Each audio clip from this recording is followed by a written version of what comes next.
directly attacked shipping in one of the world's major trade routes. To reach its destination, the ship needs to travel through the Red Sea or divert around Africa, which would add significant travel time. A spokesperson for the Department of Agriculture said the Australian government was closely monitoring the situation. The health and welfare of the animals on board remains a top priority, the spokesperson said. The vessel has diverted away from the Red Sea due to the worsening security situation. As of Friday evening, the ship was south of India in the Indian Ocean. RSPCA Australia's Chief Science Officer Fusi Fowler said she was deeply concerned about the situation. There are cattle and sheep on board the ship, and the welfare of both is at a high risk of compromise given the ship currently appears to have no confirmed destination, she said. This redirection will likely prolong an already long and arduous journey for the animals who are on board. The vessel has already been at sea for 14 days, while we don't yet have confirmation of the direction or route the vessel will now take. We're deeply concerned about additional exposure to more hot and humid conditions, to which these Australian animals won't be acclimatised. Fowler said the RSPCA was calling all live exporters to immediately implement a voluntary suspension of all live export voyages to destinations that are in or near regions of conflict. The unexpected changes to the millivolt barge's journey highlight the volatility and unpredictability that is endemic to live export. Because neither the Australian government nor exporters themselves can control the circumstances of live export voyages, she said. At the time of the ship's departure, the Department of Agriculture said it was satisfied that the arrangements for the transport of the livestock were appropriate. As a condition of departure, the exporter was required to lodge contingency arrangements should the vessel not be able to reach the proposed destination in the Middle East, the spokesperson said. The exporter also loaded additional fodder and veterinary supplies above those required by Australian standards for the export of livestock for the proposed voyage. A registered veterinarian and an accredited stock person are on board the vessel. The exporter has various options, including whether it turns back to Australia or docks at another port. Marinette traffic currently suggests the ship is bound for South Africa. The Department of Agriculture said there no significant animal health or welfare concerns have been reported at this time. Posted 14 hours ago 19th January 2024 at 7:48 p.m. Updated 14 hours ago 19th January 2024 at 8:01 p.m.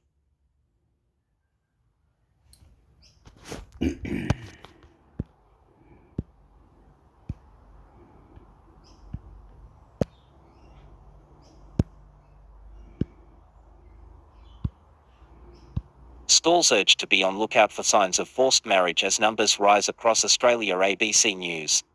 Federal police are calling on schools across the country to keep an eye out for the warning signs of forced marriage in a renewed bid to disrupt human trafficking in Australia. Key points. There was a 13% rise in cases of human trafficking in the 2020-23 financial year. Forced marriage is the most common form of the crime, with the young most at risk. Forced marriage has been illegal in Australia since 2013. The latest figures from the Australian Federal Police ASP, so reports of human trafficking in Australia are on the rise, prompting a new public awareness campaign. The ASP received 340 reports of human trafficking in the 2020-23 financial year, an increase of 13% from the previous year. Forced marriage was among the most common incidents of human trafficking, with 90 reports in the 12-month period, half of which involved underage victims. Among the cases handled by the ASP in 2022 was an underage girl who disclosed that her parents were intending to book flights to send her overseas, possibly to marry her. The girl had also received death threats from immediate and extended family members after they found she had communicated with a boy outside of the family group. After being interviewed by human trafficking experts, authorities obtained a court order to remove her from the family home and placed travel alerts on her family members. As students across Australia begin a new school year in the coming weeks, ASP Commander of Human Exploitation Helen Schneider said teachers, parents and fellow students were often the first to see the fines. If the victim is someone still within school age, that might be the only access they have outside of what might be a controlling environment, Commander Schneider said. By educating the community of the prevalence of forced marriage and building awareness, particularly for those involved in school communities, we hope more people are empowered to seek help and report their experiences or suspicions to the ASP. Underreported crime. A forced marriage is when a person enters a marriage without full consent through coercion, threats, deception, or a lack of understanding of the nature and effect of a marriage ceremony. Some finds people within school communities are being urged to look out for include a family history of older siblings dropping out of school early, marrying early, or raising concerns about early marriage. Other fines include being highly controlled by family or community members, having their communications monitored, and expressing concern about upcoming family holidays or overseas travel. Forced marriage has been illegal in Australia since 2013, but Commander Snyder said it was still an underreported and complex crime. If victims are not comfortable in speaking directly to police, there are many services and agencies which can provide support to help ensure their safety, she said. The AST encourages schools to have systems and services in place to support victims of human trafficking and forced marriage offences. Boys could also be victims of forced marriage, but the vast majority of victims were girls, according to Commander Snyder. Forced marriage is not limited to any cultural group, religion, or ethnicity, she said. Anyone can be a victim of forced marriage, regardless of their age, gender, or sexual orientation. A full list of fuaning fines can be found on the ASP's website. If you suspect that you or another person is experiencing or at risk of forced marriage or human trafficking, call 131-237 or use the ASP's Human Trafficking Online Information Report.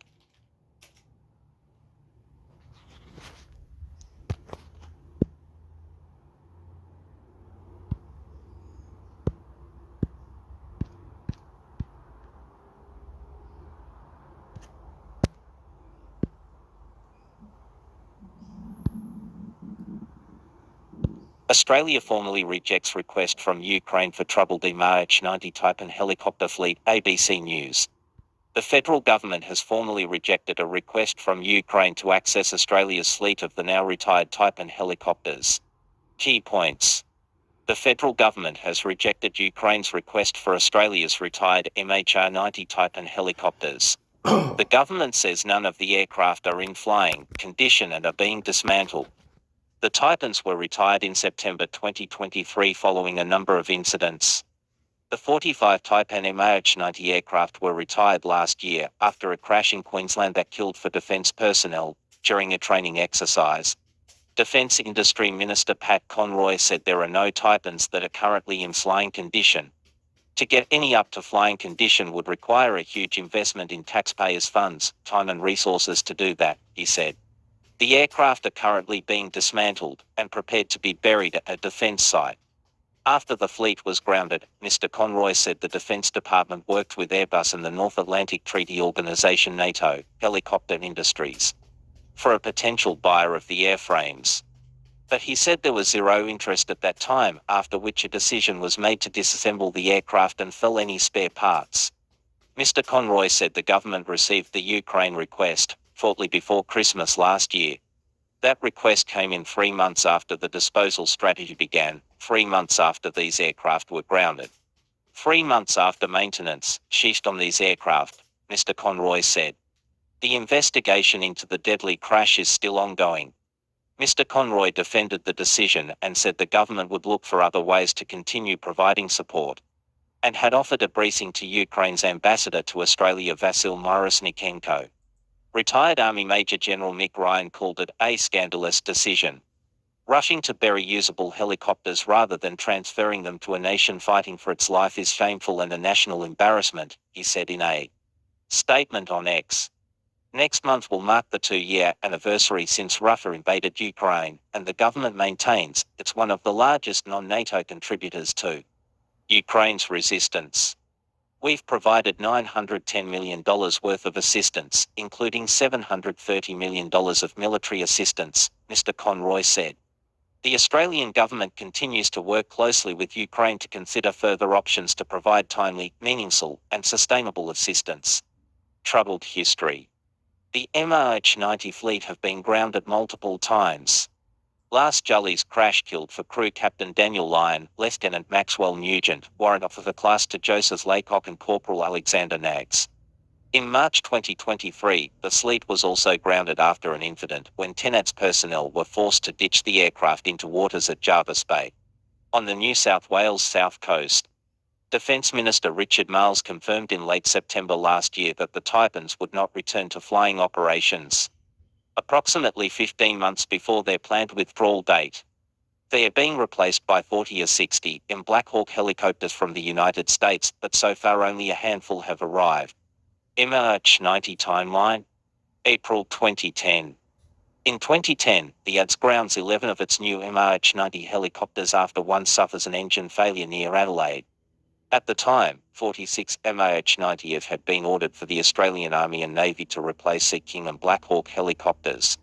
MH90 timeline, June 2019. ABC obtains a sensitive projects of concern report, lifting the MH90 helicopters among the worst performing military acquisitions. The report says the fleet is limited on certain missions because it could not shut down main engines. MH90 timeline, October 2020. During a Senate estimates hearing, officials confirmed the helicopter's door was too narrow to allow its gun to fire while troops were defending.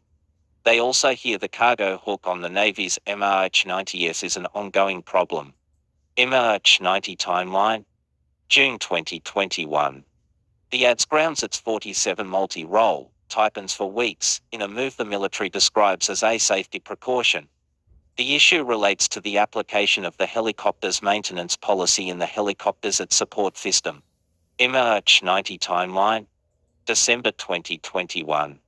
PM Scott Morrison announces the ADS will ditch its entire fleet of MH90s a decade earlier than scheduled. They will be replaced with new Black Hawks and Fields imported from the United States. MH90 timeline, March 2023. TENAD's personnel, including Special Forces soldiers, are forced to ditch into Jervis Bay.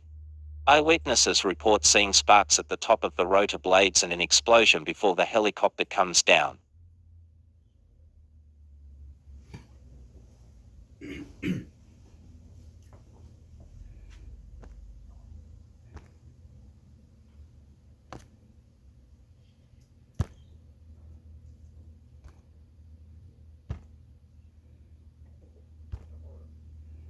Two massive issues are shaping the start of the political year: stage 3 tax cuts and conflict in the Middle East. ABC News.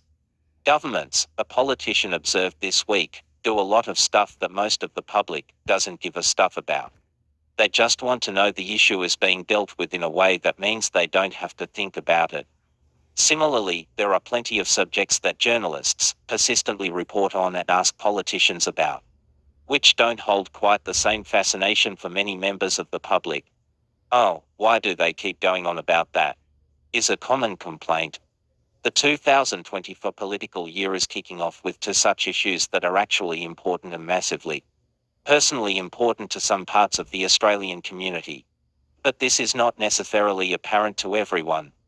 The one closest to home is the Stage 3 tax cuts, due to be implemented for everyone earning over $45,000 from July this year. Even before these tax cuts were legislated in 2019, they were controversial because of their cost and because of the largesse they would shower on higher income earners. As this column has previously discussed, there are now more reasons to question them proceeding in their current form. In short, economic circumstances, economic growth, inflation and wages, for starters, have changed significantly, which in turn means the impact the tax cuts will have on wage earners, and whether they actually deliver the tax release originally intended, is now an open question. The Prime Minister has made it an article of faith that he doesn't break promises. But it is not an article of faith that makes much political sense. Is sticking with plan, doesn't he actually deliver a satisfactory outcome, particularly to middle-income voters? That's why you see so many questions being asked of the PM and the Treasurer, among others, about the future of Stage 3. Dunkley will be about the cost of living. That will only intensify now that we are effectively in campaigning mode for the Dunkley by-election. It was announced on Friday that voters in the Melbourne electorate, left without representation after the sad death of Labor MP Peter Murphy, would go to the polls to elect her replacement on March 2. While the PM continues to argue that we haven't changed our position on stage 3, his language and that of the Treasurer has been subtly shifting. Will the stage 3 cuts go ahead exactly as planned? Not clear at this stage, but something seems likely to give reasonably soon. There are always lots of options, including keeping the cuts as they are. But there are also other ways of skinning a cat, for example, keeping the cuts but reintroducing the low and middle income tax offset a tax rebate mechanism. That handed lower income groups around $1,000 a year. The Dunkley by-election will be all about the cost of living. And having something significant and material to say about what the government is doing to help, rather than rattling off a list of things it has done in the past, will be crucial. Australia's caution on the Middle East has been clear. It's not clear the terrible conflict that continues to unfold and spread in the Middle East will feature in the Dunkley by-election. Foreign policy definitely falls into the category of something most Australians don't give too much of a stuff about most of the time, while hoping the government is handling it competently. And traditionally most matters of foreign policy contention involve Australia knowing which side of a dispute it takes. There's the goodies and the baddies, to paraphrase a former Prime Minister. But that is not the case with the current Middle East conflict. We haven't technically got a side, though local communities constantly contest whether the government is showing too much favour to one side or another. It is an issue of intense personal interest to Australia's Jewish, Islamic and broader Arabic communities. Foreign Minister Penny Wong visited the Middle East this weekend. It was hard not to think that much of the visit was focused more on how it would be consumed domestically than for expectations that it would have a huge influence in the region. In fact, many of the news reports of the trip framed it that way. One foreign policy analyst thumbed it up rather unkindly as she said nothing looked sad for everybody. The mild where that was appropriate for everybody. But there seems a hesitancy at the senior levels of the government to push Australia's position any harder than that. That is, engaging in what Wong herself once described as the constructive internationalism aspect of Australia's national interest. Australia and particularly Labor has a long record of effectively inserting ourselves into international disputes and debates, from Doc Evatt in the United Nations to Malcolm Fraser in apartheid to Bill Hayden and Gareth Evans in Cambodia. Our preparedness to enter into uncomfortable discussions has even seen us prepared to call ourselves out on war crimes, let alone others. But our caution on the current debate has been clear, whether that has been in the tardiness with which we approach debates at the United Nations on the conflict, to the fact we apparently have nothing to say about South Africa taking Israel to the International Court of Justice for alleged breaches of the Genocide Convention. That's despite Australia's role in seeking justice for victims of genocide in Cambodia and, more recently, becoming involved in the each case by Ukraine against Russia. Pressure is growing and now it has spread to the ABC. The caution stems in part from the worthy goal of trying to ensure the bitter conflict in the Middle East does not erupt here. But it must also reflect the intense pressure being felt by MPs from local communities on both sides of the conflict. That pressure has only been growing and spreading out into all aspects of public discourse in the weeks and months since October 7th. There was the backlash against the Sydney Theatre Company over young actors wearing cassis during curtain calls. Protests over an art installation in Melbourne, tensions about programming in cultural events, as well as more obvious disputes over the rights for people to publicly protest. It has now spread to the ABC, which this week faced allegations that it had allowed outside interest groups to pressure it into sacking an on-air presenter. And the revelation of WhatsApp group messages that gave a rare glimpse into just how relentless the pressure on the national broadcaster is on any given day. The matter of Antoinette Latou's sacking 3 days into a 5-day contract is now the subject of legal action. But the broader problem for the national broadcaster was that it has been placed in the difficult world of confronting perceptions, whether well-based or not, created by these allegations of outside influence. Managing Director David Anderson said this week the ABC rejected any claim that it has been influenced by any external pressure, whether it be an advocacy or lobby group, a political party, or commercial entity. The ABC's independence, enshrined in legislation, is of paramount importance to the role the ABC performs for the Australian public, he said. Whether we like it or not, the Middle East conflict already has massive ramifications for debate in Australia. That only increases the pressure on the government over how it conceives our national interest in the issue. Laura Tingle is 7.30's chief political correspondent.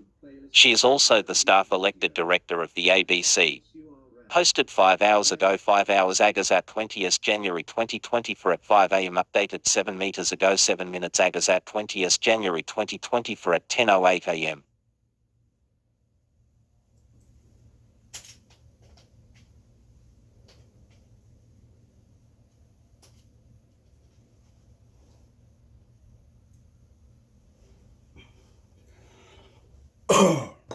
Voy a la puta la wea. God! Into me sector, into me sector. My God, into me sector. Now what I want to go to bar, go to get a cabra, go to a bar, para me da prupa. Emana. What did I do?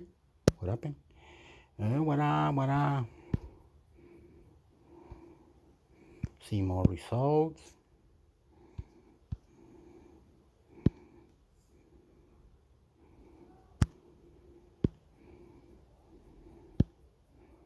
OpenAI CEO Sam Altman on how future AI depends on energy innovation. Times of India. The Toy Tech Desk is a dedicated team of journalists committed to delivering the latest and most relevant news from the world of technology to readers of the Times of India. Toy Tech Desk's news coverage spans a wide spectrum across gadget launches, gadget reviews, trends, in-depth analysis, exclusive reports and breaking stories that impact technology and the digital universe. Be it hrctor or the latest happenings in AI, cybersecurity, personal gadgets, platforms like WhatsApp, Instagram, Facebook and more, Toy Tech Desk brings the news with accuracy and authenticity.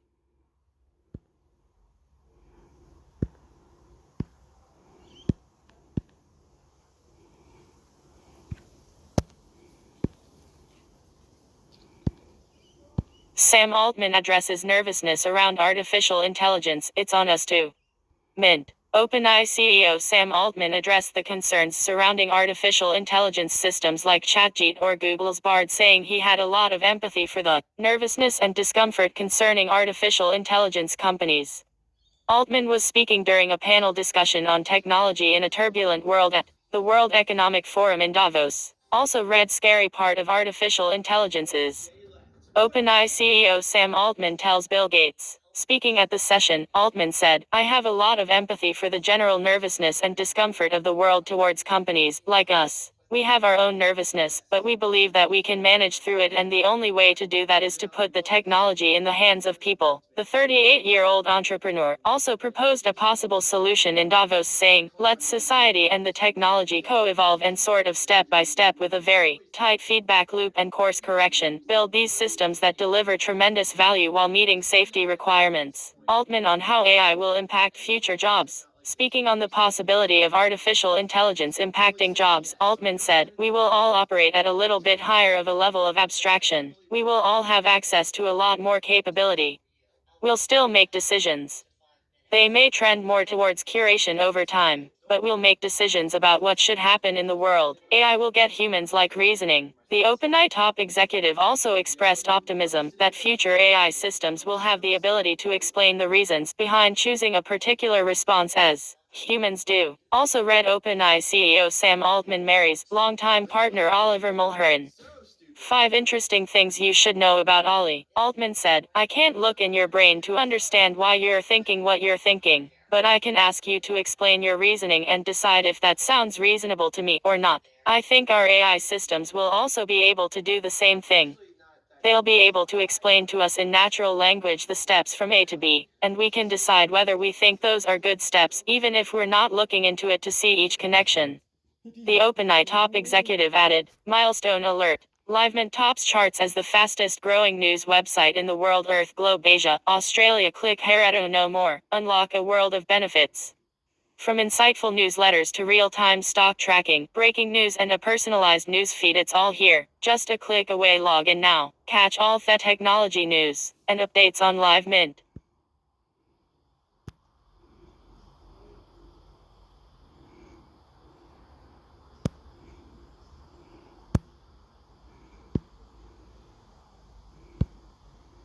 Reliance Industries announces holiday for all its offices on January 22. Mint. Billionaire Mukesh Ambani-led Reliance Industries has announced a holiday for all its offices across the country on Monday, January 22, in the wake of the Ayodhya Ram Temple Pran Pratishtha ceremony, reported news agency ANI. The announcement comes hours after the oil-to-telecom conglomerate released its October-December quarter results for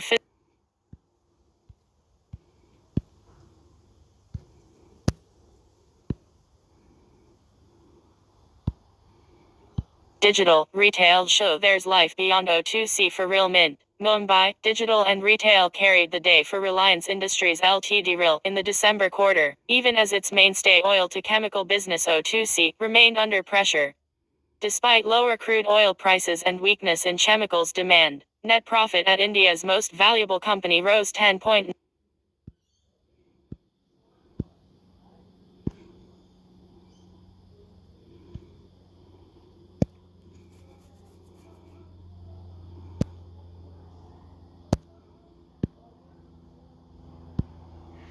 ChatGPT 5 will arrive sometime during 2024. Sam Altman Geeky Gadgets. ChatGPT 5 will arrive sometime during 2024. Sam Altman announces. 1:03 p.m. January 15, 2024. By the world of artificial intelligence AI is on the brink of a significant shift with the upcoming release of GPT 5, which could arrive as soon as 2024. This new AI model is expected to bring about a host of enhancements that will have a profound impact on startups. Sam Altman, a prominent figure in the tech industry and CEO of OpenAI, has shed light on the improvements we can anticipate, such as better reasoning, more reliable outputs, and greater personalization. These advancements are poised to alter the way startups interact with AI, offering new possibilities while also presenting challenges that will require careful planning and strategic thinking. Imagine an AI that can not only answer simple questions but also understand and tackle complex problems with nuanced and precise responses. This is what GPT 5 promises with its improved reasoning abilities. For startups that rely on AI to perform essential tasks and make important decisions, this could be a game changer. The ability to process intricate queries accurately will be invaluable, helping these companies to make smarter, data-driven decisions. Reliability in AI is becoming increasingly important as these technologies become more integrated into everyday business operations. ChatGPT 5 is set to enhance this aspect by producing results that are consistent and can be trusted. For startups, which often operate with limited resources and cannot afford the unpredictability of current AI systems, this could mean a significant reduction in risk. ChatGPT 5 launch date. Personalization is another area where GPT 5 is expected to excel. Startups will be able to customize AI tools to fit their unique needs, leading to a more intuitive experience for users. By incorporating personal data, AI will be able to offer interactions that feel more tailored and user-friendly, potentially making technology more approachable for a wider audience. Here are some other articles you may find of interest on the subject of OpenAI and ChatGPT. Learn how to code using OpenAI Playground. OpenAI ChatGPT 4.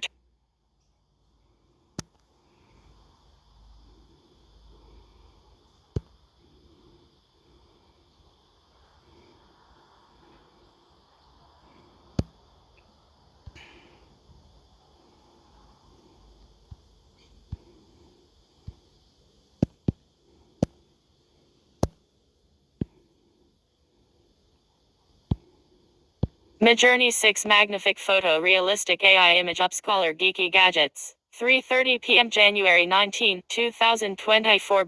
In the fast-paced world of digital imaging, professionals and enthusiasts alike are constantly on the lookout for tools that can enhance their work with precision and ease.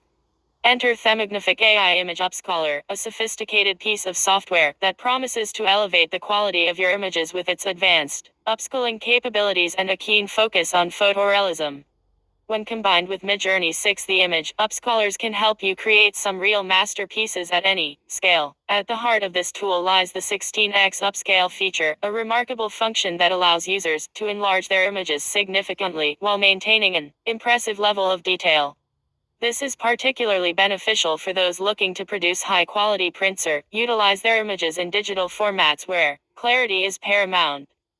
Themagnificados doesn't just stop at upskilling, it also introduces workflow enhancement that save time and effort, enabling you to focus more on the creative aspects of your projects. The software is designed with customization in mind, offering presets and prompt way that let you tailor the upskilling process to your specific needs. Whether you're aiming to preserve the original essence of your image or inject a new level of creativity, Magnific AI provides the tools to do so. Additionally, it includes visual comparison features that allow you to see the impact of your adjustments in real time, ensuring that you can achieve the level of photorealism you desire. AI Image Upscaler. Image upscaling is a process used to increase the resolution of an image. This involves enlarging the pixel dimensions of an image while striving to maintain as much of the original quality and detail as possible. The challenge in upscaling lies in adding new pixels while ensuring they blend seamlessly with the existing ones to create a higher resolution image that appears. Okay, like you say, don't forget that if you have a photo, you can go to the App Store or go to Google how to remove people behind those photos. Ask the right question, how to make your video sound better, how to make your video have the background noise taken out. It can do all that in an old phone or any phone that can handle things new now. So don't forget there's things like how to clean your email or something, YouTube or whatever it is. Think of something a task. Think of a task that needs to be done on your phone. You think, oh, could I get a new app to create me photos and make a video out of the photos? So I got 21 photos, I got 9 photos. How do I make a video out of it, or with writing or with me talking, or however, something that'll do a task, something that'll use AI. So go to Play Store and look for AI tools or something for your phone or your photos. Do everything that you never thought of it, so you'll be there with ideas. Undistorted. Here are some other articles you may find of interest on the subject of AI art generation. Install Fuukas AI art generator locally for private AI art creation. DAL3 versus Midjourney AI art generation compared. Master AI art generation prompt writing using gPrompter. Midjourney parameters beginner's guide for AI art generation. OpenAI DAL3 AI art generator unveiled. ChatGPT Vision and AI art generation tested. Wow. When it comes to standing out in the competitive field of AI upscalers, Magnific AI distinguishes itself with its unique offerings and attractive pricing. Ease of use is another benefit of Midjourney V6 Alpha. Thanks to its natural language understanding, communicating with the AI and expressing your creative intentions has never been simpler. The results speak for themselves, with upscaled images that boast detail accuracy and realism that can rival high-resolution originals. Efficiency is also a key feature of the Magnific AI, which operates with improved performance, making it an excellent choice for mastering old or low-resolution photos. The ability to add details and breathe new life into these images can be a game changer for those looking to preserve memories or revitalize vintage photography. What is an image upscale? There are two primary methods of image upscaling, traditional and AI-based.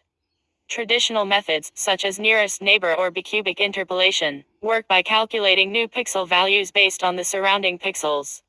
These methods are straightforward, but often result in images that are blurry or have visible artifacts, especially when the upscaling factor is large. AI-based methods, on the other hand, use machine learning models that have been trained on large datasets of images. These models learn complex patterns and textures, enabling them to predict and generate high-resolution details more effectively than traditional methods. This approach often results in images that are sharper and more detailed, with fewer artifacts. AI-based upscaling is particularly effective for large upscaling factors and can be tailored to specific types of images, such as faces, landscapes, or text. In practical applications, image upscaling is used in various fields, including digital photography, film restoration, medical imaging, and video game enhancement.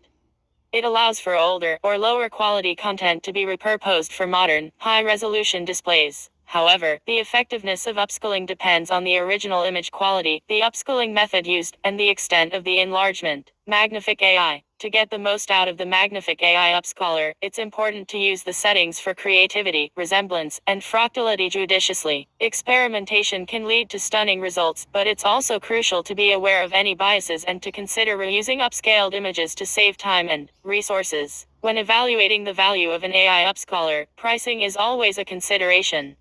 Magnific AI's combination of features and performance offers a strong, competitive edge, but it's still important to compare it with other options on the market, such as Topaz Gigapixel, to ensure that you're making a cost-effective decision. The Magnific AI Image Upscaler for Midjourney V6 Alpha is more than just a tool, it's a partner in your creative journey. With its advanced features, commitment to efficiency, and dedication to producing photorealistic results, it stands as an indispensable asset for anyone looking to take their digital images to the next level. Whether you're a seasoned professional or a passionate hobbyist, the Magnific AI is poised to help you achieve a new standard of image quality that can truly enhance your work. Filed under Technology News Top News. Latest geeky.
Using Llama to run AI on a Raspberry Pi 5 Mini, PC Geeky Gadgets. 12:50 p.m. January 19, 2024 by. Imagine having the power to process human language and interpret images right in the palm of your hand with a Raspberry Pi, without relying on the internet or external cloud services. This is now possible with Thepi 5, a small but mighty computer that can run sophisticated language models using a tool called Llama. This setup is perfect for those who value privacy, have limited internet access, or are simply fascinated by the potential of compact computing. The Raspberry Pi 5 comes with 8 GB of RAM, which is quite impressive for its size. This memory capacity allows it to handle large language models LLMs, such as Tiny Llama and Llama 2. These models are designed to understand and generate human language, making them incredibly useful for a variety of applications. Llama is the key to unlocking these capabilities on the Raspberry Pi 5. It's a tool that integrates smoothly with the language models, providing a straightforward interface that makes it easy for users to operate the LLMs on their device. When you start using these language models on the Raspberry Pi 5, one of the first things you'll notice is how it performs in comparison to more powerful computers, like a MacBook Pro. While the Raspberry Pi 5 may not have the same level of processing power, it still holds its own, delivering respectable performance at a fraction of the cost. This makes it an attractive option for hobbyists, developers, and anyone interested in exploring the world of language processing without breaking the bank. Running AI on a Pi 5. Here are some other articles you may find of interest on the subject of Raspberry Pi 5. Building a Raspberry Pi 5 Nintendo Games Emulation Console. Raspberry Pi 5 Games Emulation Tested. Raspberry Pi 5 NVMe SSD storage using the HAD drive top. Upgrade your Raspberry Pi 5 with a powerful graphics card. Argon Neo 5 Bread Raspberry Pi 5 Case. Passive cooling a Raspberry Pi 5 for performance. Monitoring the performance of your system is crucial when running LLMs on the Raspberry Pi 5. By keeping an eye on usage and how quickly the system generates responses, you can fine-tune your setup to make the most of the Raspberry Pi's resources. This not only enhances the functionality of your LLMs, but also ensures that your device runs efficiently. Raspberry Pi using Llama. One of the most exciting aspects of LLMs is their ability to make sense of images. With Raspberry Pi 5, you can put this feature to the test. This capability is especially useful for developers who want to create applications that can process visual information without sending data over the internet. Whether you're working on a project that requires image recognition or you're simply curious about the possibilities, the Raspberry Pi 5 offers a unique opportunity to experiment with this technology, but the functionality of the Raspberry Pi 5 and Llama doesn't stop at running language models. Llama also supports API integration, which means you can connect your models to other software systems. This opens the door to more complex applications and uses, allowing you to build sophisticated systems that can interact with various software components. Open source LLMs large language models. Open source large language models are a significant area of interest in the field of artificial intelligence. These models are made publicly available, allowing researchers, developers, and enthusiasts to explore, modify, and utilize them for various applications. The open source nature fosters a collaborative environment, accelerates innovation, and democratizes access to advanced AI technologies. GPT-Neo and GPT-Neox, developed by Alothery, these models are direct responses to OpenAI's GPT-3. They aim to replicate the architecture and capabilities of GPT-3, offering a similar autoaggressive model for natural language processing tasks. GPT-Neo and GPT-Neox are part of an ongoing effort to create scalable, open-source alternatives to proprietary models. GPT, also from Alothery, GPT is an advancement over GPT-Neo, featuring a 6 billion parameter model. It's known for its impressive performance in various language tasks, striking a balance between size and computational requirements. BERT and its variants Roberta, Albert, etc. While not exactly like JIT models, BERT bidirectional encoder representations from transformers and its variants, developed by Google, are pivotal in the NLP landscape. They are designed for understanding the context of a word in a sentence, offering strong performance in tasks like question answering and language inference. T5 text-to-text transfer transformer, also from Google, T5 reframes all NLP tasks as a text-to-text problem. It's a versatile model that can be applied to various tasks without task-specific architecture modifications. hrctor. This is a sequence modeling toolkit from Facebook AI Research Fair that allows researchers and developers to train custom models for translation, summarization, language modeling, and other text generation tasks. ZLNet, developed by Google and Carnegie Mellon University, ZLNet is an extension of the transformer model, outperforming BERT in several benchmarks. It uses a permutation-based training approach, which is different from the traditional autoaggressive or autoencoding methods. BlenderBit, from Facebook AI. BlenderBit is an open-source chatbot model known for its engaging conversational abilities. It's designed to improve the relevance, informativeness, and empathy of responses in a dialogue system. Each of these models has unique characteristics, strengths, and limitations. Their open-source nature not only facilitates broader access to advanced AI technologies but also encourages transparency and ethical considerations in AI development and deployment. When utilizing these models, it's crucial to consider aspects like computational requirements, the nature of the task at hand, and the ethical implications of deploying AI in real-world scenarios. For many more open-source large language models, jump over to the Hugging Face website. The combination of the Raspberry Pi 5 and the Llama tool provides a powerful platform for anyone interested in running open-source LLMs locally. Whether you're a developer looking to push the boundaries of what's possible with compact computing or a hobbyist eager to dive into the world of language processing, this setup offers a wealth of opportunities. With the ability to manage system resources effectively, interpret images, and integrate with APIs, the Raspberry Pi 5 and Llama invite you to explore the full potential of local language models. Embrace this versatile technology and unlock a world of creative possibilities. Filed under Guides Top News. Latest geeky gadgets deals. Disclosure. Some of our articles include affiliate links. If you buy something through one of these links, Geeky Gadgets may earn an affiliate commission. Learn about our disclosure policy.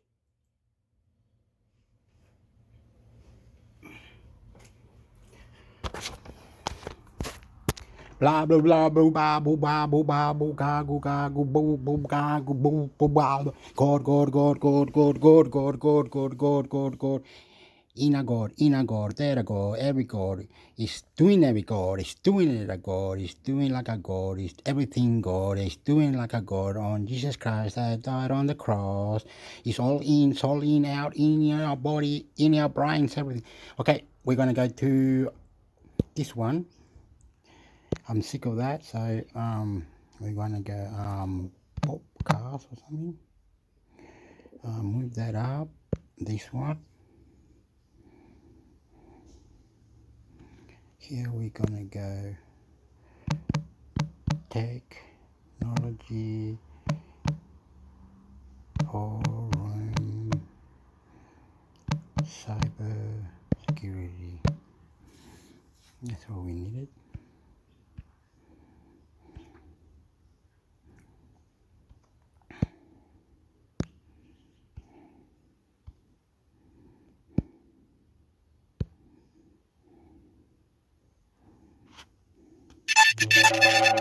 You're listening to the Cyberwire Network, powered by N2K.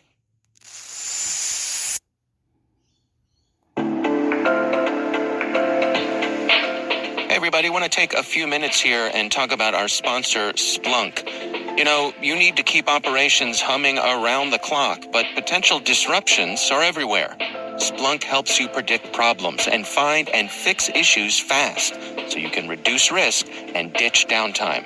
The world's largest enterprises rely on Splunk's unified security and observability platform to become more efficient, resilient, and innovative. With Splunk, you can react quickly, evolve faster, and be ready for anything. Stay ahead of disruptions. Learn more at splunk.com/resilience.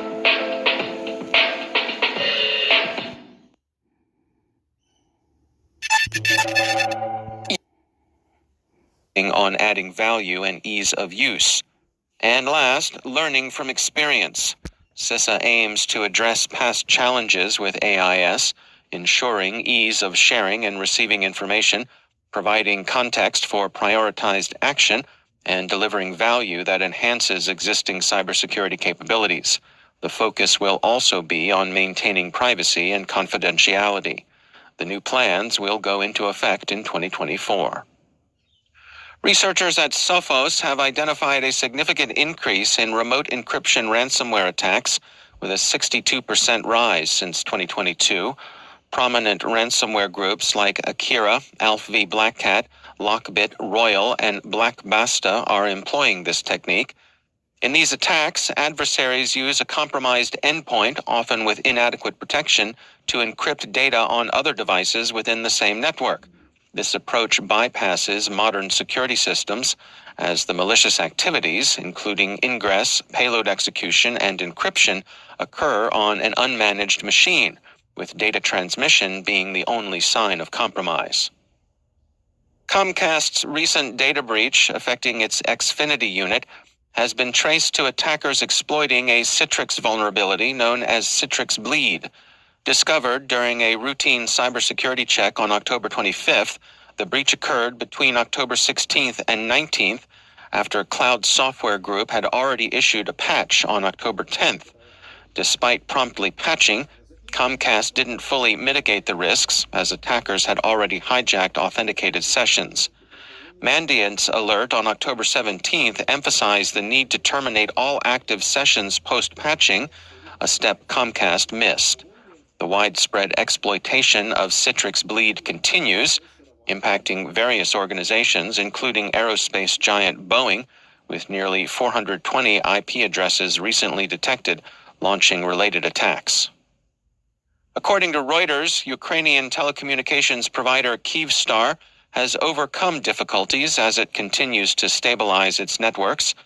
Reports yesterday had claimed that Kyivstar had restored most of its services as it recovers from a Russian cyber attack it sustained late last week. Reports from Ukraine, however, indicate that difficulties with voice communications persist in some areas. Meanwhile, His Majesty's government this morning announced the establishment of the Talon mechanism to help build Ukraine's capacity for cyber defense. The announcement states, the foreign ministries of Canada, Denmark, Estonia, France, Germany, the Netherlands, Poland, Sweden, United Kingdom, and the United States have formalized the Talon mechanism on the 20th of December 2023. It aims to coordinate and facilitate civilian cyber capacity building to help Ukraine uphold its fundamental right to self-defense in cyberspace and address longer-term cyber resilience needs. The mechanism is expected to continue the public-private cooperation that has figured so prominently in the war so far.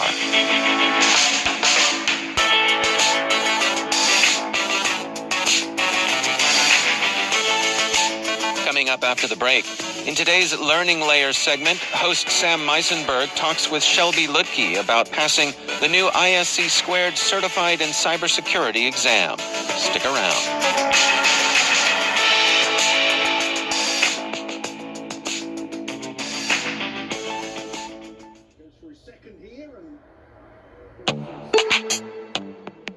From dozens of spreadsheets and screenshots to fragmented tools and manual security reviews, managing the requirements for modern compliance and security programs is increasingly challenging.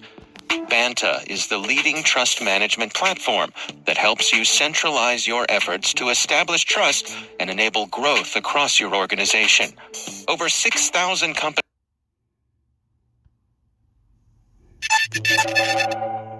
Use of a JSP web shell that they basically embedded in the ERP web application server. So they created the facade of them communicating from an external network with a legitimate web application, the ERP, but basically they were able to send commands to those systems that system then executed for them in the target's environment. That was the way to get back to get in and out. That was the interesting thing for us. I think it's, we often think about the different ways attackers like Winty, right, or APT41 are able to find that initial access. And sometimes, it's targeting individuals. Sometimes it's targeting the supply chain. And here I think we see another common example of how an adversary like that is a state-sponsored adversary, is developing proprietary zero-day software vulnerabilities that enable them to gain that initial access into organizations where that software is being used. Can you give us a little bit of the background on Winty themselves? I mean, does this align with what we're used to seeing from them, and what sort of tools do they have in their arsenal? It does align with the overarching method of operation that we're used to seeing from Winty. Winty is as a group existed, or at least have documented record since at least 2010. And they believe to be operating on behalf of Chinese state interests. And they specialize specifically in cyber espionage and in intellectual property theft. That's sort of, they're known in the industry as sort of the princes of technology secret thefts. The techniques that they used in this operation, some of them were known techniques. The use of supply chain attacks, software vulnerabilities, web shells, etc. For this group. Some of the more lesser known techniques. So, for example, one of the things that they used to fly under the radar inside the target's network and to stay or evade detection for a long period of time. This operation continued in some of those target networks for almost 3 years. And so one of the techniques that they used to sort of fly under the radar and evade detection, which we haven't seen from them before, is a rare abuse of the Windows CLFS, which is a common log file system feature. Basically, it's a feature in Windows that is primarily designed to hold system logging and application logging information, and they use that mechanism to store the payload of the attack, right? The different pieces of malware that they were using, in a way that most security technologies, or in an area where most security technologies actually don't really scan or don't really look into. Oh, interesting. So this is an area where the system keeps some logs, and so by putting their own stuff there to the scanners, there was nothing to see here. Exactly. And it's a fairly rare technique to see. It's certainly something that we haven't seen from this particular group in the past. But there was enough, I think there was enough similarity between some of the techniques that they used and operations that they ran in the past for us to be able to attribute that operation to that group with a fairly high level of confidence. You mentioned that this group was able to stay within networks for multiple years in some cases. What ultimately led to their discovery in this case? And so, in some of these engagements that we got called into, some of these incident responses, one of the things that ultimately triggered the suspicion of the organization was the amount of data that was being exfiltrated from the system. And so, over the years, this adversary was able to collect from some of these organizations hundreds of gigabytes and sometimes more of intellectual property, design documents, manufacturing procedures, blueprints, et cetera, and in some cases, it raised the suspicion that something is happening that the organization or the defender was just not aware of. We got called into these engagements and were able to sort of unravel that whole chain of events that led to it. What are your recommendations then? I mean, for organizations to best protect themselves from an ATP group like Winty, what sort of things should they have in place? So it's a great question, because on the one hand, the first thing that we recommend, is always we always all need to get better, right, in doing the basics right, in making sure that we know our networks and we understand what assets we have, what the status of security or hygiene is in our networks, and we do what we the best we can to maintain good security posture and good security hygiene. And it's always, I think, the best practice, regardless of what type of threat or risk you're trying to mitigate. But at the end of the day, when you're dealing with a threat actor like this, which is a far more sophisticated adversary than what you would typically find in the ecosystem, they always have a way to find initial access into an organization, right? Whether it is compromising an individual that has access to the network, whether it's compromising the supply chain. This is a type of adversary that spends weeks, months, sometimes years trying to get initial access to their targets. Eventually, they make it in, despite our best efforts in security posture and security hygiene.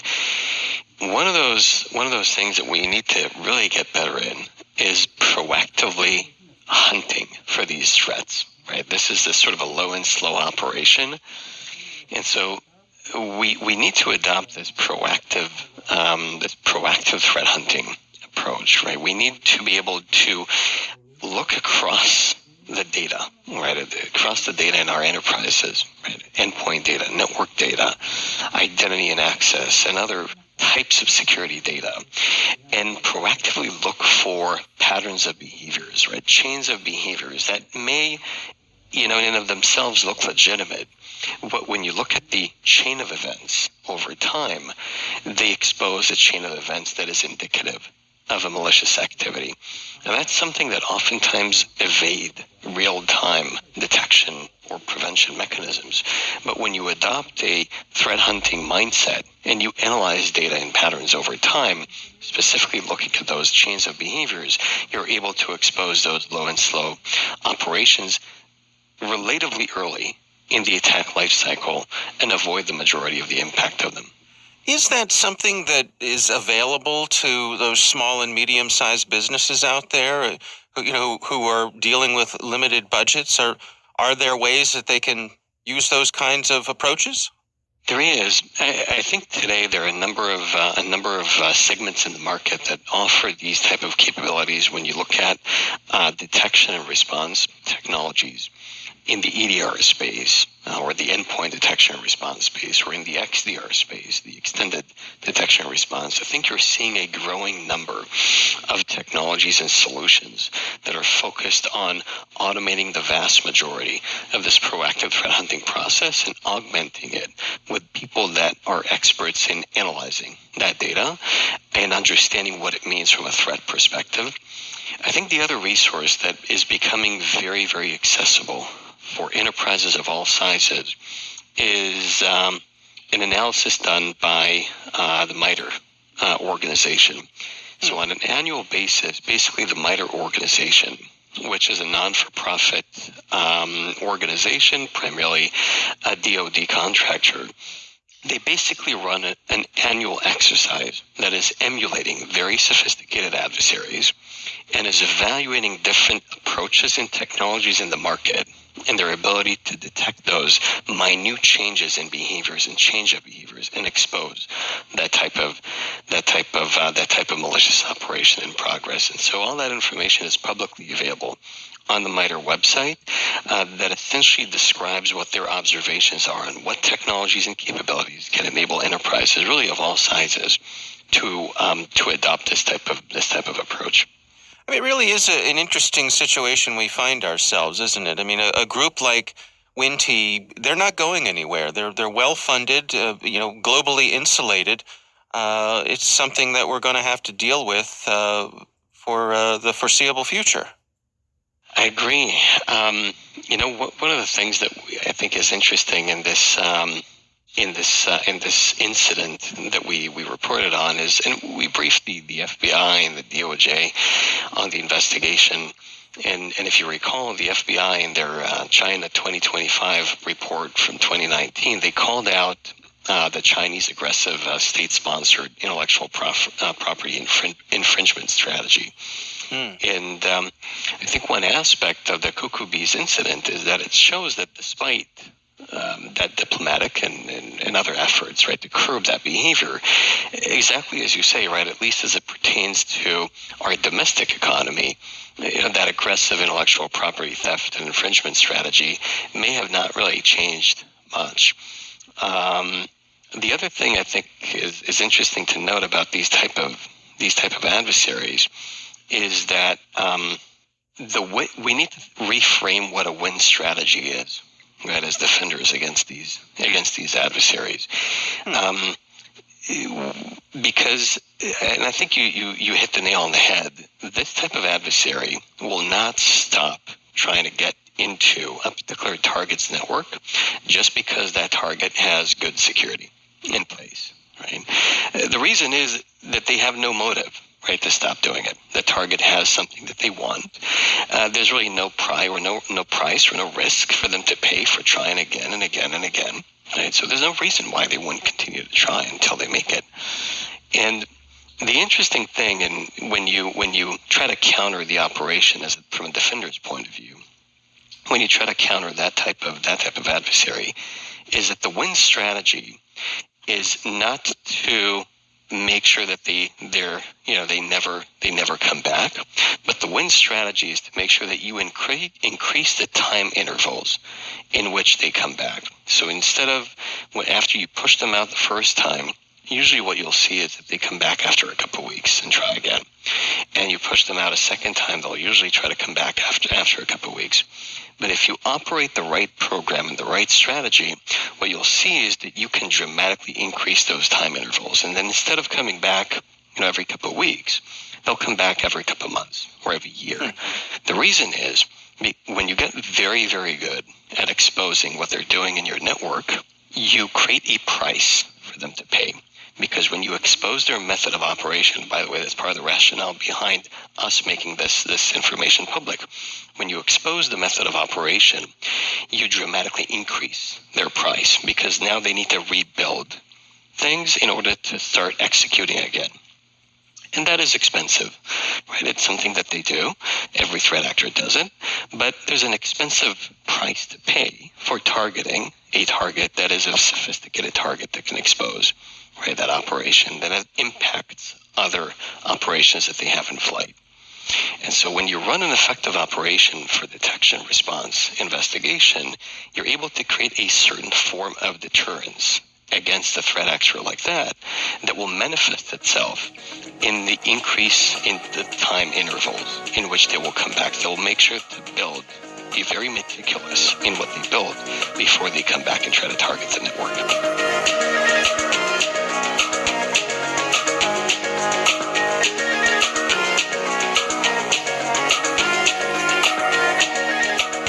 Our thanks to Israel Barak.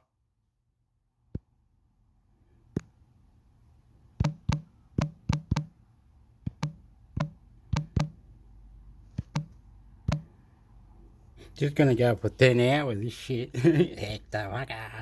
I love you, buddy. You gotta be nice to me. You be nice. You be nice. Oh, le corta la puta la weá.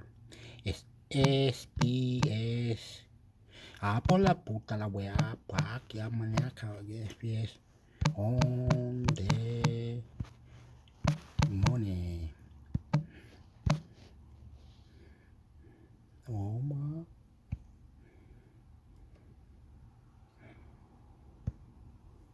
Oma.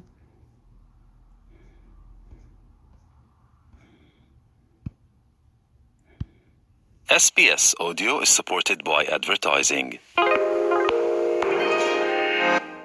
What is it really like to start calling Australia home? Find out with this podcast from SBS Audio. My First Year on Aussie Soil looks at how new migrants found their feet in Australia, their highs, lows, and hilarious first impressions. Or on New Home, hear from migrant and refugee women who are quietly building new lives in regional Australia. Find New Home and My First Year on Aussie Soil on the SBS Audio app, website, or wherever you get your podcasts. You're listening to SBS On The Money with Ricardo Gonçalves.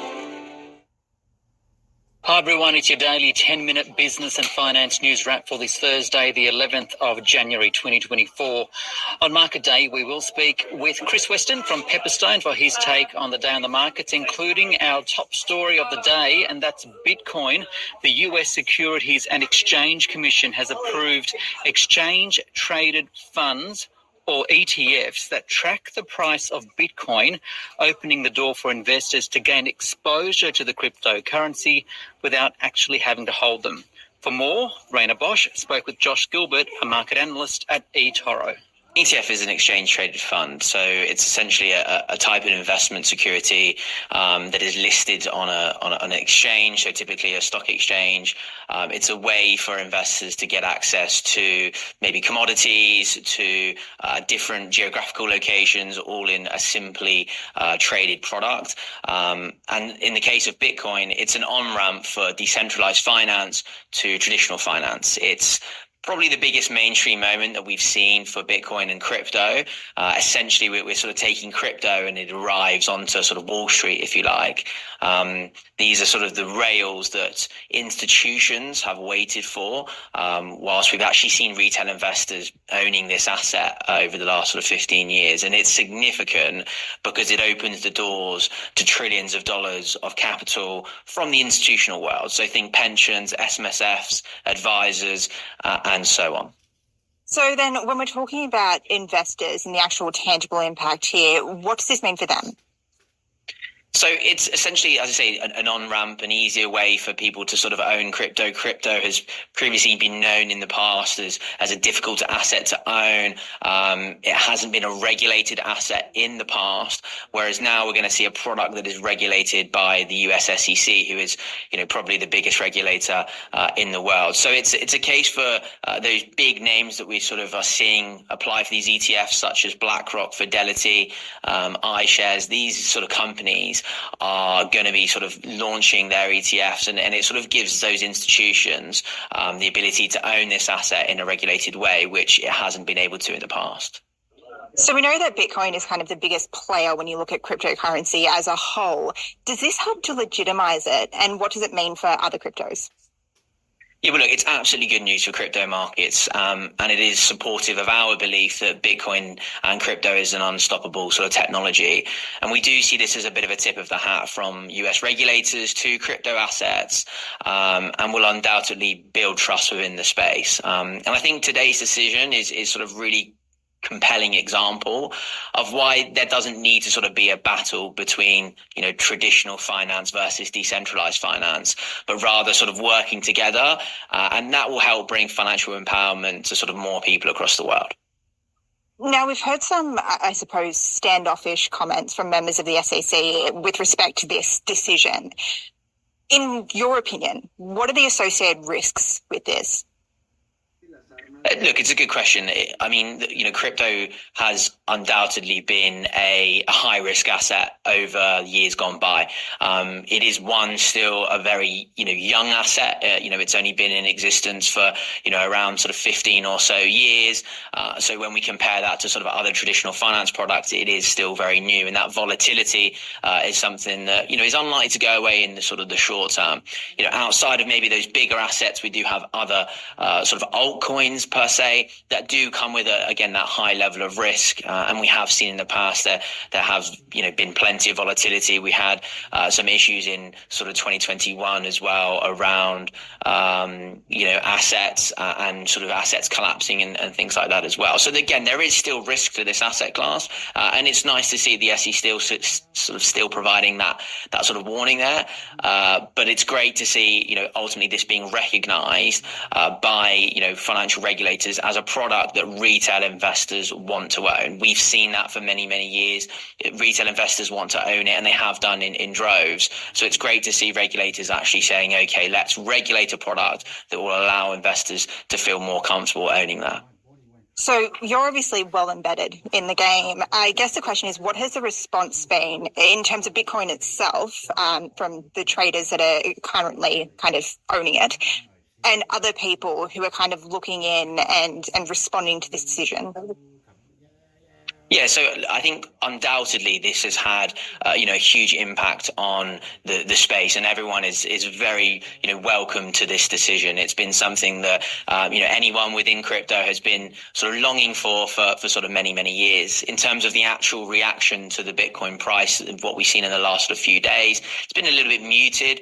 That probably comes from the false acceptance news that we got yesterday, but also the general expectation that we would see an approval of this asset. Bitcoin rose by 150% in 2023 on that expectation that we would sort of get this approval. So again, there's plenty of optimism that this is only the start of something really fantastic for this asset. That is Josh Gilbert from eToro speaking with Raina Bosch. Now, Market Day on the SBS On The Money podcast. The broader Australian share market, which rose today, the S&P ASX 200 up 0.5% to 7,506 for his reaction on the day's market action, including that of that Bitcoin ETF. I spoke with Chris Weston, Head of Research at Pepperstone. Well, I think there's a feel-good factor going through regional markets across Asia at the moment. I wouldn't say there's one specific piece of news. I think people are sort of getting excited that we could get a low US CPI print in the session ahead, and obviously that accelerates the situation we're going to see for rate cuts coming through potentially as early as March. The Fed are talking about potential balance sheet or quantitative tightening, finishing earlier, and all these factors increase liquidity in market. But I mean, if we have a look at China, China's had a bit of a rebound. It's been in the doldrums recently. The market's up about 1.5%. Japan is absolutely flying at the moment. That market just can't be stopped. It's broken out. It's having a really strong move, up about 2%, 50% extra volumes more than we would usually see. So Japan's absolutely flying, and I think as a result, we're just taking in some of that sentiment from around the region. Just a question without notice on Japan, since you mentioned it. Do you know what's driving all that positive sentiment there? Because it broke through 35,000 points for the first time since I think 1990. Yeah, there's a number of factors. I think firstly, a lot of international flows are going there because it's going up. I mean, a lot of people are mandated to buy things that are strong, and that's really where the outperformance is. We also need to remember that the Nikkei is priced, and the Topix is priced in the yen, and the yen's been weak. So, of course, markets are going to go up in the weakest currency. So I think that the currency effect has been in there. There's a lot of Japan funds which are having pretty good return on equity, and they're doing big buybacks as well. I mean, this is part of the reason Warren Buffett last year famously got into Japanese stocks, because they are returning so much cash to shareholders. But also, probably the big one there is that they're still very much the easiest central bank by far. There's no other central bank on the planet that has a policy like those at the moment. And capital's always going to go into a place which is supporting equity prices through very, very easy monetary policy settings. And there's really, every time we get news coming out, they push back on the notion that we're going to see interest rate hikes anytime soon. And of course, that's why we're seeing the capital flows there. Another big story today is the US SEC approving the first Bitcoin ETF. What do you make of it? Well, I think it gives a really strong avenue for specifically US investment advisors, to be able to push this to their clients as potentially a diversifier. I mean, we know that crypto, Bitcoin, if we take that as the talisman, and also Ethereum, but in this case of Bitcoin, it has a very low correlation with the S&P and with bond markets. I know it's rising a little bit, but those low correlations are why investment advisors will say to people that, this is an asset that you can have. It's obviously carries more risk. But they never really had a vehicle before. They couldn't push the futures to their wealth management clients. They couldn't push the underlying Bitcoins, the physical Bitcoins, to clients either. But because Bitcoin here is going to be managed in this custodian Coinbase, and you're going to see these big issuers who are going to do a lot of the compliance and surveillance work around that, which is why Gary Gensler and the SEC have allowed this. Because of those compliance mandates, they are now legitimately allowed to go and push these products to people mainly as a portfolio diversifier.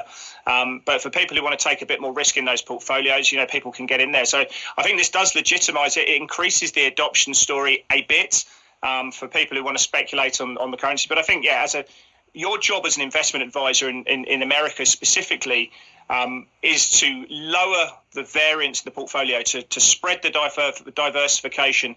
And the best way to do that is to lower the correlations. And that's where Bitcoin comes in very, very well here. So from my understanding, it's just a small handful number of funds at the moment. What kind of an impact could it have on the broader investment space, do you think? Because some money has to come from somewhere to go into these funds. Are there losers as a result? Well, we do remember that there's so much talk of the cash on the sidelines, and that's part of the reason the equity story is there. But of course, there's a finite amount of cash that can go around. And I think we always go back to the idea about, in a multi-asset portfolio, that gold has a 5, maybe at most 10% allocation in that. And I think at some stage that's where we're going to see Bitcoin. You could see a situation where Bitcoin could be looking at 2.5, maybe 5% of the portfolio goes in there. But I think with the ETF space, that you are going to see inflows into it's probably going to be the most inflows into any ETF ever produced on the first day of listing. That said, I think we're probably likely to see the Bitcoin price fall in the short term because of a sell the fact situation. But I think there's, I think we will get to a world where adoption will increase. But ultimately, I think you're probably going to get a world where in a multi-asset portfolio with fixed income bonds, with equity, with gold, credit, I think you're probably looking at Bitcoin in the future, maybe having 2.5%, maybe 5% weighting in that portfolio there. Chris Weston there from Pepperstone. This SBS On The Money podcast is provided for informational purposes only. The content on this podcast should not be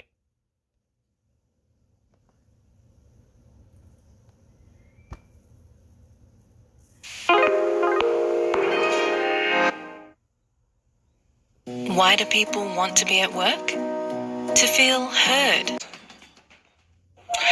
Coming up, both the Australian share market and Australian dollar hit a 1-month low and consumers still pessimistic. It is your daily 10-minute business and finance news wrap for this Tuesday, the 16th of January. We're going straight to the Australian share market, which fell again today 1.1% to 7,414 on the S&P ASX 200. It's now at a 1-month low where sentiment has really turned. If you remember, the market was just off its record high only a few weeks ago. What's happened? I spoke with Julia Lee, equities investment specialist at State Street Global Investors. Julia, so the ASX is at a 4-week low after so much optimism at the beginning of the year. So what's happened? I think there are different ways to view market performance and expected performance. And one of the key ways is through earnings expectations. And if we have a look at what's expected in terms of earnings for the Australian share market this year, it is expected that we'll see a decline of 3.3%. That compares to markets like Japan, where we're still seeing a lot more upgrades versus downgrades to Japanese companies, and the S&P 500, where we're expecting to see consensus earnings increase by 7%. So all of that is reflected in performance. And if we have a look at performance in the year to date, Japan doing very well, shooting the lights out with a gain of 7% in the year to date, the S&P 500 up by 0.3%, but then the ASX 200 down by 2.4%. So you're talking about corporate earnings there. What about expectations for interest rates? I know overnight anyway, there's talk the ECB may not be moving as fast as some had hoped. I think Europe is something to watch for Australia and the rest of the world. And the reason for that is that its cycle started before a lot of the developed world. If we have a look at GDP in Germany at late 2022 and early 2023, we were already seeing negative GDP readings. So expectations around interest rates dropping are much faster for Europe than the rest of the world. But of course, the European Central Bank overnight came out and hosed down those expectations. So that really doesn't bode too well for the rest of the world. The key, of course, is to be watching inflation, and it has remained relatively sticky, although it has come down quite rapidly. But it looks like central banks erring on the side of caution when it comes to dropping rates. For example, in Germany, the markets had been pricing a rate cut from April, while economists had been pricing in a rate cut from June, and the European Central Bank really hosing that down overnight. Is that likely to be the case locally as well? RBA holding rates high for a bit longer than expected? In Australia, it's a little bit different. We're behind the cycle that we're seeing in Europe at the moment. And if we have a look at expectations around Australian interest rates, the cuts aren't really priced in until the second half of this year. Of course, we know that a lot of that is going to be dependent on inflation as well as unemployment. And it does look like 2024 is going to be a bit more tougher in terms of the jobs market, where we are expecting to see the unemployment rate rising. So Thursday will be a key test where we will see the jobs numbers out here in Australia, but all out up for any job seekers, it looks like 2024 will be a tougher year. So as for the market moves today, as I mentioned, at a 4-week low, the ASX 200, who drove the losses? If we have a look at it sector by sector, it was red across the board. We saw the Australian market down lower, but in particular, we saw resources as well as the resource-related sectors being hit heavily. So that includes the material sector, the energy sector, and the utility sectors really leading the losses. We have a look at what's outperformed. We're still seeing a decline, but not as much for areas like communications. Having said that, on an individual stock basis, we know that earnings is important. And February is half-year report card time for Australian companies. The time before then is called confession season, which is now. So if companies are likely to deviate around about 5% from expectations around earnings growth or earnings losses, then they need to come to market in the next 2 weeks. And we've certainly seen that today in the retail as well as the healthcare space. So some of those confessions also weighing on stocks. We focus a little bit on iron ore and China because Rio Tinto delivered its best export volumes in 5 years. The Commonwealth Bank, one of its analysts, says, though, the correction in iron ore prices is likely further to fall after a strong rally. That's despite China's slow economic recovery. Obviously, this is an important export for Australia and thus the markets. What's your take on iron ore in China? Well, iron ore exports tell a very optimistic story. If we have a look at what China was importing in terms of iron ore in 2023, it was a record, up by 6.6%, and that's expected to be another record in 2024. But those volumes don't really tell us too much about what to expect in terms of pricing, because if we have a look at expectations around iron ore, it's a key component in terms of steel. And if we have a look at what steel is primarily used for, it's usually construction. Unfortunately, we're still seeing troubles in terms of the China property sector, and the fact that a recovery, but still sluggish growth is expected in terms of the Chinese economy means that we're not expecting to see the lights being hit in terms of iron ore pricing because of a strong growth environment in terms of China. So it does look like a more subdued pricing environment for iron ore, but of course a lot of that is going to depend on stimulus, especially towards that property space which consumes so much iron ore. That is Julia Lee there from State Street Global Investors. Now, very quickly to consumer sentiment, which according to Westpac is still negative despite expectations of easing interest rates. Here's Matt Hassan, Westpac economist. Yeah, it looks like consumers are picking up where they left off last year, starting the year in a very downbeat, pessimistic frame of mind. And it's the same themes that are really showing through.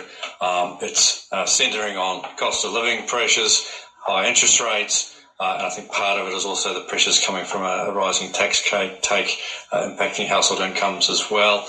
We had hoped that the January read might show a bit more of an improvement. We did see some improved inflation reads from the monthly CPI indicator in November, the first time we've sort of seen annual inflation drop into the low fours. But it seems for consumers that's not providing much relief. Prices are still high, they're just rising more slowly, and they're very sceptical about the scope for interest rate cuts. In fact, most, a slight majority, expect interest rates to rise further over the next 12 months, and across the mortgage belt, 60% expect rates to be higher in a year's time. That compares to the market, which at the moment is pricing in 2 rate cuts this year. So consumers are very wary about that. This is still going to be a long slog around the pressures on household incomes. A little bit more concerned about what this means for the economy, particularly over the medium to longer term. Some slight improvements around the year ahead view, but we're starting 2024 in a pretty pessimistic frame of mind as far as consumers go. That is Matthew Hassan there from Westpac.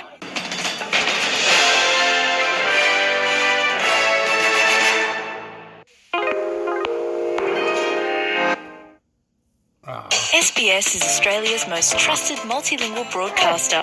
Our listeners are loyal, highly engaged, and... Oh, what the fuck are you doing, you kind of fucker?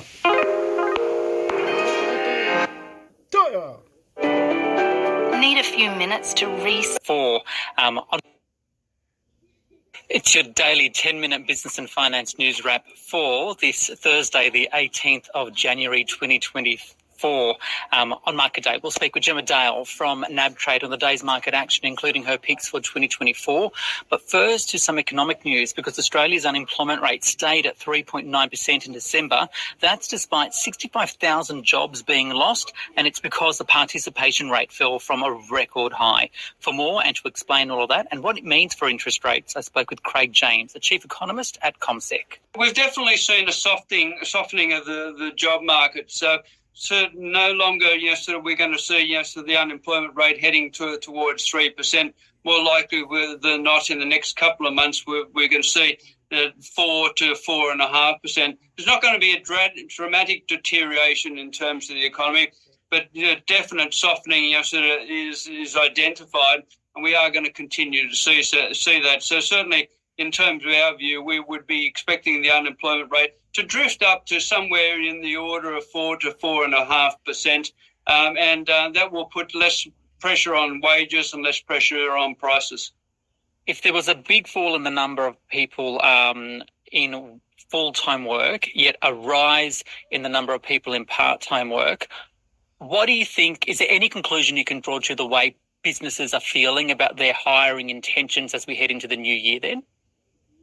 Yeah, I think it's a case of costs. Now, businesses are looking to see their cost structure, and if they're finding it harder to pass on price increases, they've got to look very, very closely at their business per se and determine, are all the people, here justified, perhaps I can cut back in terms of my staffing numbers, perhaps I change from full-time employees to part-time or casual employment, but I think it is the case that the environment has tightened up so much. Businesses are so much under pressure now. Earlier on, it was a case that businesses saw input increases and they passed those on to customers. They can no longer do that now, and they've got to look at their cost structure, which means looking at their workers, how they're employed, whether it's part-time or whether it's full-time. Finally, I know we've also got some important inflation numbers coming in a couple of weeks. What kind of implications will this all combined have for the Reserve Bank? Well, for the Reserve Bank, it would cement their expectations of leaving the interest rates where they are for the moment. Now, certainly it won't be jumping just at one month's employment data. It'll look for a trend before it starts to determine what this means for interest rates. But a softening of the job market, perhaps in late January we see a softening of the inflation environment, and that sets it up for the fact that the Reserve Bank would be on course to ease policy sometime later in the year.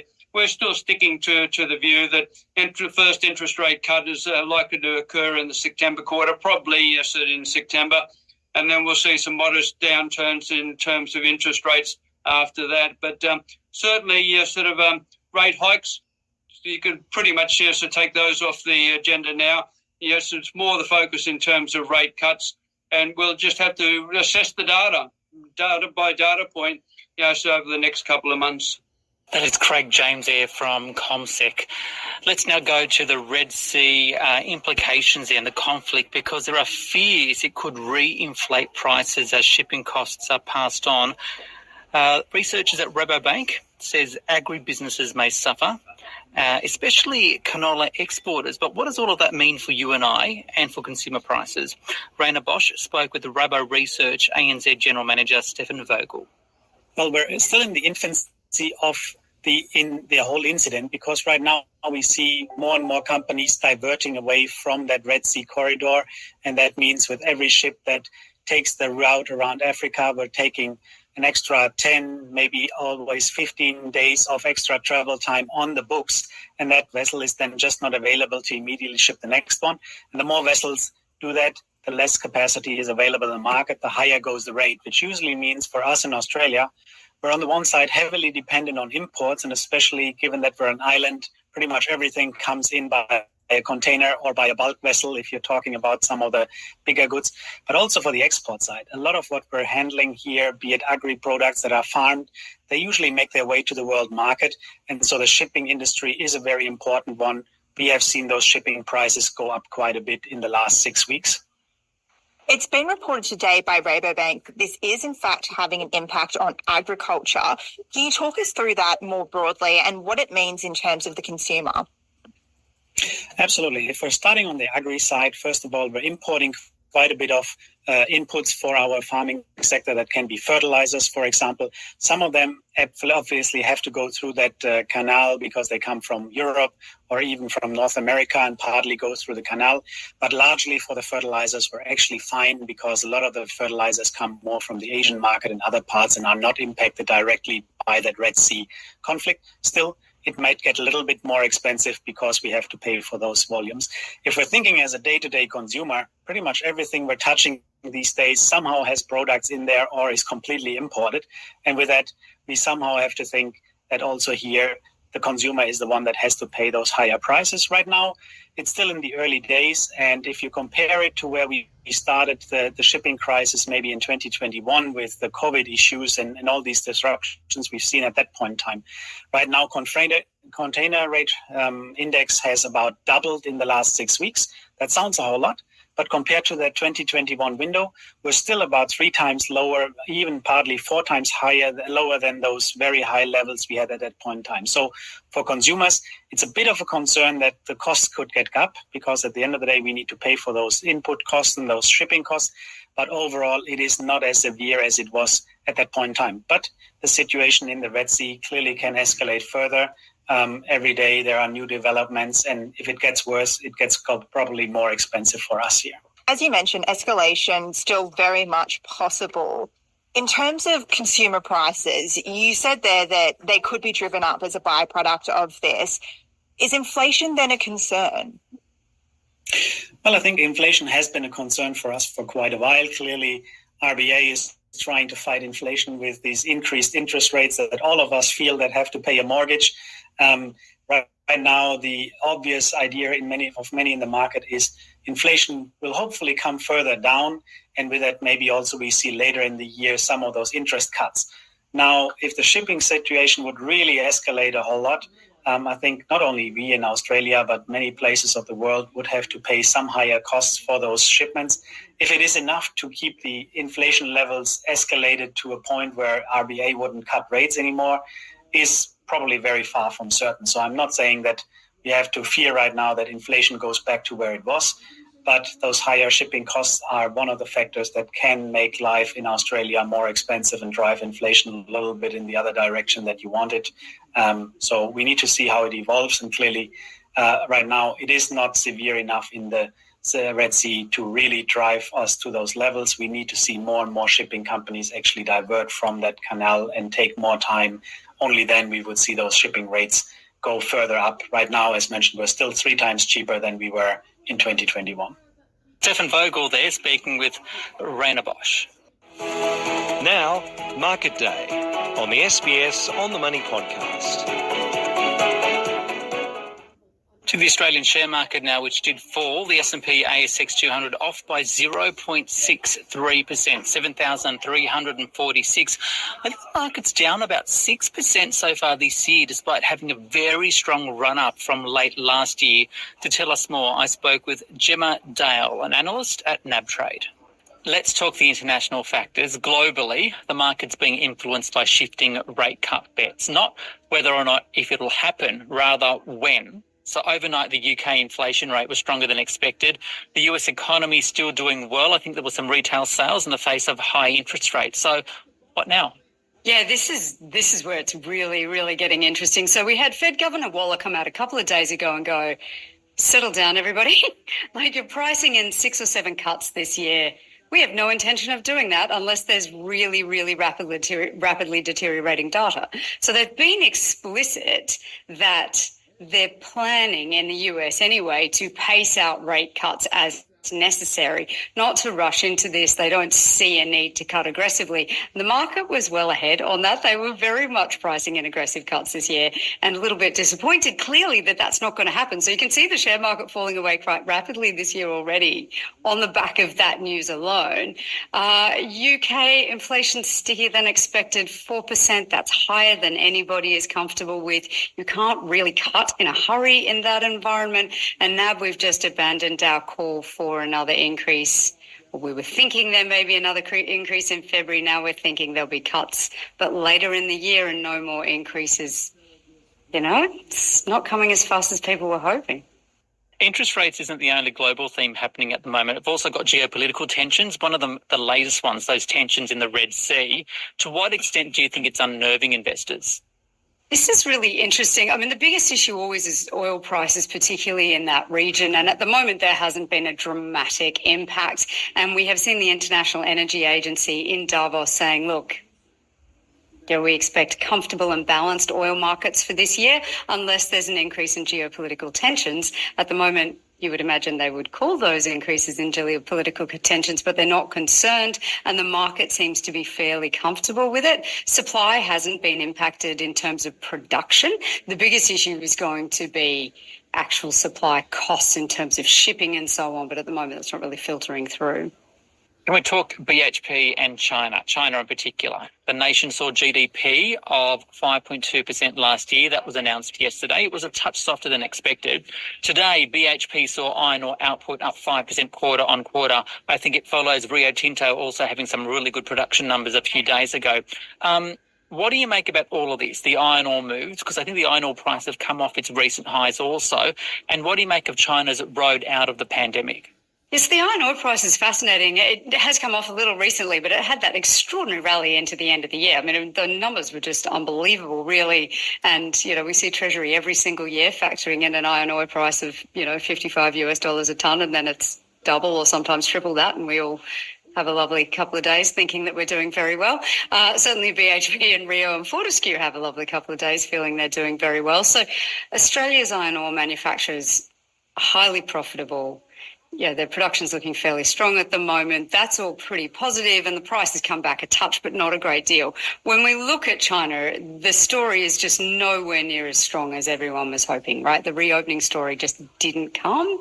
And because it was weaker than expected, there were really high hopes of bazooka stimulus, as we like to call it, and that hasn't happened either. There have been sort of modest attempts to stimulate the economy, but the biggest concern, this is a global issue, is that the weakness has been in the property market. It's really fallen off a cliff, an 8% fall.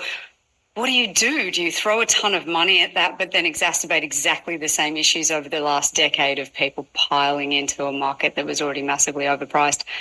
Hard to say. It's a difficult one. So I don't think we anticipate that stimulus coming anytime soon, and it's making investors very cautious about China. You can see that in their share market, which is at a 5-year low now. Finally, this is the first time I'm speaking to you this year, so I'm keen to get your tips, I guess, on where you see the opportunities for investors in 2024. Oh, we have this question a lot at the moment. Investors really You can see very clearly investors sitting on the sidelines waiting for an opportunity. The strongest thing I would say about what investors are feeling, it's a combination of anxiety and patience. They're mostly waiting for markets to come off in order to invest. We can see that really clearly. I think investors are feeling that there's still a lot of pockets of the market where quite clear headwinds like challenges for the consumer have just not fed through into prices, and they're not willing to put money into the market at some of these prices. We're seeing, CBA touching all-time highs. We're seeing a lot of prices really, really high at the moment in the share market. And so they're reluctant to run after that. US market, again, coming back toward all-time highs. So I think most investors are waiting for an opportunity to buy, and it hasn't presented itself yet. And I think I wouldn't suggest that's a bad strategy. You might want to wait a little while. That's Jim Adele there from NAB. We've got one more podcast to go tomorrow, Friday, until we take a bit of a break for 2 weeks. The truth is I'm going away on holiday. So one more podcast tomorrow, and then the SBS on the Money podcast will return in full from February 5th. This SBS on the Money podcast is provided for informational purposes only. The content on this podcast... Okay, have to get up. I'm intermix sector, ka pa poo poo poo para poo poo poo poo pa para poo poo poo, intermix sector. Always remember, God love, in a body, God. We need power, God. We need extraterrestrial. We need technology. Cease to pa poo poo. We need medication. God. God in our body. God. Jesus Christ that died on the cross. Yame, Hamilton, Manera, Paton, Chano, ya, I love you, intermix sector going off, God, in the description or wherever I put it, I love you, see you later, adios amigo, bye, I love you, subscribe to intermix sector, I love you, sexy and you know it, love you.